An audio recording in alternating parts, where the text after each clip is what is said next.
Da, Marinu je dopizdjelo. Raspal se 3 puta, ali ide to njemu.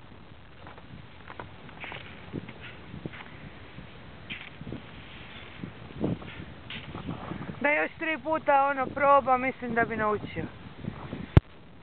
Ajde, ajde. Šta sad?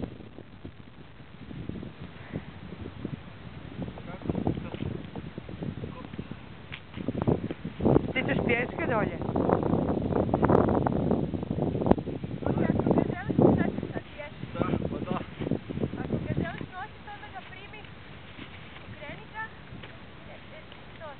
Možeš nasloniti ruku na vez. Možeš nasloniti ruku na vez.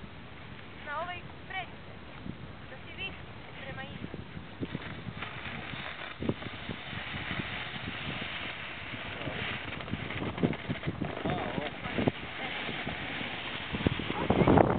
Što mi možemo ići na 2 normale?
A vidi ovog.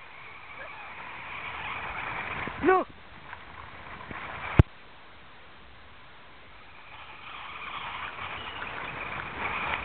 Dinko pješači od zgora. Da.